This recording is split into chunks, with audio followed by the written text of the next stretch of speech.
সার্জিসের প্রশ্ন, আমাদের কি আসিফ নজরুলের পদত্যাগ চাওয়া উচিত নয়?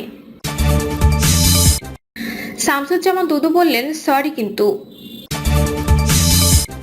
নির্বাচন কমিশনে বিক্ষোভ দেখাতে গিয়ে যে বিপদ হলো এনসিপির, যা বললেন ডক্টর জাহেদ। শুনছিলেন সংবাদ শিরোনাম, এবারে বিস্তারিত। সার্জিসের প্রশ্ন, আমাদের কি আসিফ নজরুলের পদত্যাগ চাওয়া উচিত নয়? টাকা আর রাজনৈতিক দলের সুপারিশে অনেক হত্যাকারী আওয়ামী লীগের জামিন হয়ে যায়। এগুলো কিভাবে কার সুপারিশে হয়, কোন আইনজীবী এবং বিচারকের প্রত্যক্ষ মদতে হয়, এই দায় আইন উপদেষ্টা হিসেবে আসিফ নজরুল এড়াতে পারেন কিনা এবং তার পদত্যাগ চাওয়া উচিত কিনা সেই প্রশ্ন তুলেছেন শেখ হাসিনার পতনে নেতৃত্ব দেওয়া ও জাতীয় নাগরিক পার্টির শীর্ষ নেতা সার্জিস আলম। সার্জিস তার পোস্টে লিখেছেন, টাকা আর রাজনৈতিক দলের সুপারিশ অনেক হত্যাকারী আওয়ামী লীগের জামিন হয়ে যায়। টাকা আর রাজনৈতিক সুপারিশ নাই বলে আওয়ামী আমলে জুলুমের শিকার অনেক মজলুম জামিন হয় না। তিনি আরো লিখেছেন, শাপলা হত্যাকাণ্ডে হেফাজতের উপর চাপানো মিথ্যা মামলায় অনেক মজলুম আলেম এখনো আদালত চক্কর কাটে, কারাগারে বন্দী থাকে। অথচ এমন অনেক দাগী আসামি বিগত কয়েক মাসে জামিন পেয়েছে, যারা বিএনপির সঙ্গে সংযুক্ত হলেও বিএনপির সময় তাদের কৃতকর্ম ও অপরাধের জন্য জেলে গিয়েছে। সার্জিস প্রশ্ন তুলে বলেন, এগুলো কিভাবে হয়, কার সুপারিশে হয়, কোন আইনজীবী এবং বিচারকের প্রত্যক্ষ মদতে হয়? জুলাই আন্দোলনে এতগুলো মানুষের রক্ত ঝরলেও সেসবের বিচার কার্য সম্পন্ন হওয়ায় সার্জিস বলেন, প্রকাশ্য দিবালোকে হাসিনার নির্দেশে এতগুলো মানুষ খুন হলে, এতগুলো মানুষের রক্ত ঝরলো, তারপরও 9 মাসে একটা বিচার কার্য সম্পন্ন হয় না, একটা খুনের বিচার হয় না। বিচার কার্য সম্পন্ন না হওয়ার পেছনে আইন উপদেষ্টা আসিফ নজরুলের ভূমিকা নিয়ে প্রশ্ন তুলেছেন সার্জিস। বলেন, এই দায় আইন উপদেষ্টা হিসেবে আসিফ নজরুল স্যার কি কোনোভাবে এড়াতে পারে? তাহলে কি আমাদের এখন তার পদত্যাগ চাওয়া উচিত নয়? শামসুজ্জামান দুদু বলেন, সরি কিন্তু সম্প্রতি বিএনপির ভাইস চেয়ারম্যান শামসুজ্জামান দুদু জাতীয় নাগরিক পার্টি এনসিপি নেতাদের নিয়ে দেওয়া এক বক্তব্যের ঘিরে সামাজিক মাধ্যমে শুরু হয় ব্যাপক আলোচনা সমালোচনা। সোশ্যাল মিডিয়ায় এনসিপি নেতা সার্জিস আলম থেকে শুরু করে বিএনপির সমর্থকরা তার বক্তব্যের কঠোর সমালোচনা করেন। সম্প্রতি প্রেস ক্লাবে একটি অনুষ্ঠানে দেওয়া বক্তব্যে বিএনপির সিনিয়র এই নেতা জাতীয় নাগরিক পার্টি এনসিপি নেতাদের উদ্দেশ্য করে বলেন, বিএনপি নেতারা যদি একত্রে প্রস্তাব করে দেন তাহলে এই প্রস্তাবের তোড়ে ভেসে বঙ্গোপসাগরে গিয়ে পড়বা। তবে এই বক্তব্যের এবার ব্যাখ্যা দিয়েছেন তিনি। আজ একটি গণমাধ্যমকে দেওয়া সাক্ষাৎকারে তিনি তুলে ধরেন তার এমন কথা বলার কারণ। গণমাধ্যমটিকে তিনি বলেন, তার সমালোচনা করেছে আওয়ামী লীগের টাকায় বিএনপি চলে। আমি সেটির উত্তর দিয়েছি, কিন্তু তারা সেটি সহজভাবে নিতে পারেনি। এর আগে এত অনৈতিক সমালোচনা বিএনপিকে নিয়ে কোনো দল করেনি বলেও এ সময় মনে করিয়ে দেন দুদু। তিনি আরো বলেন, যে দলের নেত্রী বেগম খালেদা জিয়া নেত্রীকেই তো 10 বছর সাজা দিয়েছে, তাকে জেলে নিয়েছে, মৃত্যুর দিকে ঠেলে দিয়েছে। আর 15 বছরের যে আন্দোলন, আমাদের অনেকে সাজা হয়েছে, যাবজ্জীবন হয়েছে, ফাঁসি হয়েছে। এরপর যদি এটি তাদের মাথায় না আসে, এরপর যদি তারা প্রচার করে আওয়ামী লীগের কাছে বিএনপি টাকা নিয়েছে, তাহলে এর চেয়ে বোধহয় অনৈতিক কিছু আর হতে পারে না। গণমাধ্যমটিকে বিএনপি সিনিয়র এই নেতা আরো বলেন, সমালোচনা করলে পাল্টা সমালোচনা সহ্য করারও ক্ষমতা থাকতে হবে।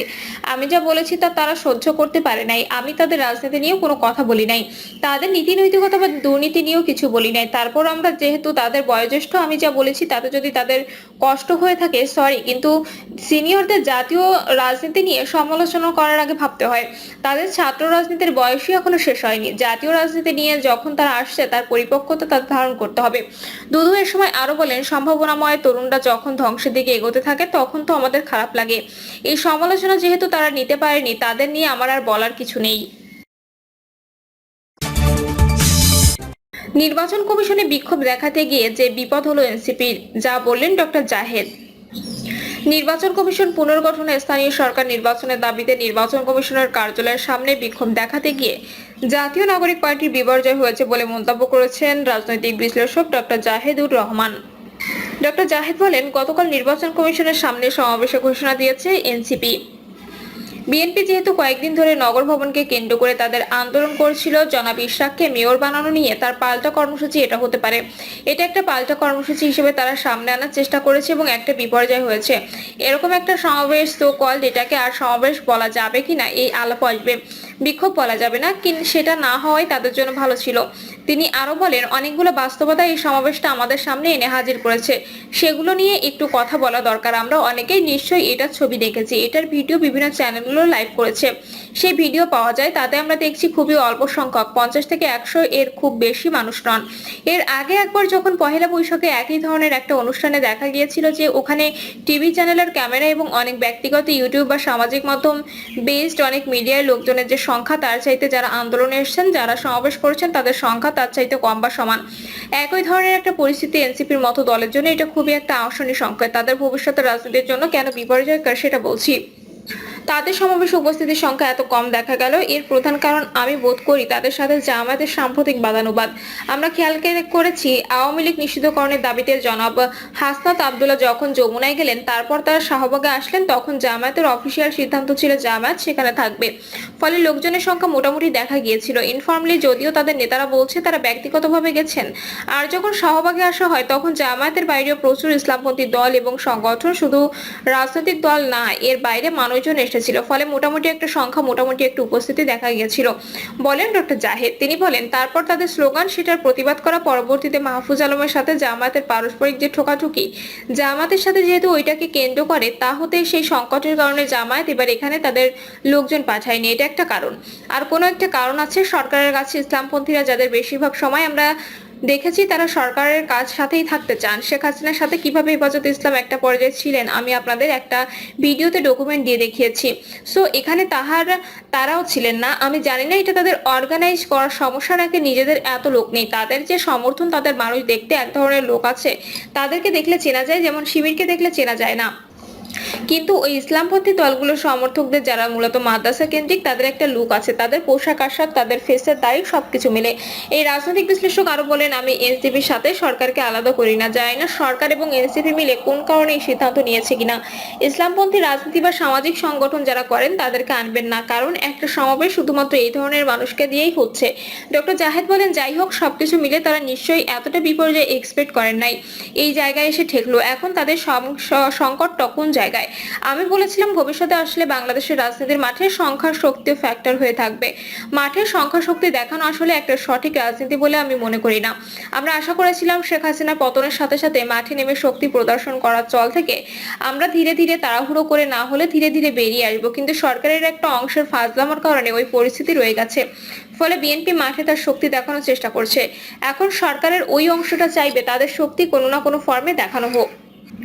এখন এনসিপি যখন তার অবস্থা এরকম নিয়ে হাজির হয় সবার সামনে, এটা তাদেরকে হতাশ করবে, জনগণকেও এনসিপির প্রতি হতাশ করবে। কারণ হলো এনসিপি দীর্ঘদিন থেকে একটা দাবি করছে, ইনফ্যাক্ট জুলাই অভ্যুত্থানের পরই মাননীয় শেখ হাসিনা পালিয়ে যাওয়ার পর থেকে তাদের ডাকেই নাকি সারা দেশে লক্ষ লক্ষ মানুষ তাদের পেছনে দাঁড়িয়েছে। যারা এত কিছু তাদেরকে মাথায় রেখেই এটা হয়েছে, এবং এটা করতে গিয়ে তারা বিএনপিকে আক্রমণ করেছে যে আপনারা তো 16 বছর কিছুই পারেন নাই, মন্তব্য করেন তিনি আরো বলেন, তাদের যে ন্যারেটিভ, যে তাদেরকে দেখে এদেশের মানুষ রাস্তায় নেমে এসেছে, তাদের এত বড় ট্রাকশন আছে, এত বড় ইনফ্লুয়েন্স আছে, তো তখন স্বাভাবিকভাবে প্রশ্ন থাকবে 50 জন 100 জন মানুষ কেন তাহলে হয়? এমনকি আপনার দলেও কি এই ঢাকা শহরে কয়েকশো বা কয়েক হাজার মানুষ নেই? তাদের ভবিষ্যতে তো হাজার হাজার সাধারণ মানুষও আসার কথা ছিল। কারণ বিএনপি দেশটাকে যেহেতু ধ্বংস করে দিচ্ছে তাদের ভাষায়, তাহলে তো তারা এটা খুব সহজেই মানুষের কাছে ট্রাকশন পাওয়ার কথা ছিল, পায়নি। সুতরাং তাদের যে ন্যারেটিভ সেটাও ডাহা, মিথ্যা প্রমাণিত। রাজনৈতিক বিশ্লেষক বলেন, আমরা দীর্ঘদিন থেকে বলছি তারা সামনে ছিলেন, কিন্তু ওর মধ্যে মূল শক্তি কোনোভাবেই তাদেরকেও ছিল না। এটা এখন প্রমাণিত এবং ভবিষ্যতে এটা আরো প্রমাণিত হতে থাকবে। তবে সংখ্যা শক্তি যাই হোক, তারা এখানে এসে বক্তব্য রেখেছেন এবং নির্বাচন কমিশন পুনর্গঠনের দাবি জানিয়েছেন। এটা তারা করে যাবেন এবং নির্বাচনটাকে ঝামেলায় ফেলার জন্য তাদের এটাই কৌশল হবে, এবং তারা নির্বাচনটাকে ঝামেলায় ফেলার কৌশল হিসেবে এটা করছেন, তাদেরকে কেউ করাচ্ছে। একটা অংশ তারা এলাইন। তিনি বলেন, শেখ হাসিনার সময় আমরা কি লড়াই করেছিলাম, কি ফাইট ছিল, নির্বাচন কমিশন পুনর্গঠন করে চমৎকার নির্বাচন কমিশন দাও, এই আলাপ আমরা কেউ করিনি। আমরা বলেছি বাংলাদেশের মতো প্রেক্ষাপটে অসাধারণ নিরপেক্ষ নির্বাচন কমিশন হলেও কোনো লাভ নেই। কিন্তু মাগুরা উপনির্বাচন বিএনপির সময় ভালো করেন নাই, করতে পারেন নাই। 8 সালে এই নির্বাচনের প্রশ্ন আছে, তারপরেও শামসুল কমিশন রিজনেবলি ওয়েল একটা নির্বাচন করেছে। কিন্তু নারায়ণগঞ্জে নির্বাচন করতে তাদের বিশাল ঝামেলা হয়ে গেছে, কারণ দলীয় সরকার সেটাকে ঝামেলা করতে চেয়েছিল। নির্বাচন কমিশন কোনো ফ্যাক্টর না, ফ্যাক্টর আসলে সরকার। বাংলাদেশে যদি আগামী সংসদ নির্বাচন যদি ভালো না হওয়ার সম্ভাবনা থাকে, তার একমাত্র এবং প্রধান দায় হচ্ছে ডক্টর ইউনূসের যে সরকার সেটার।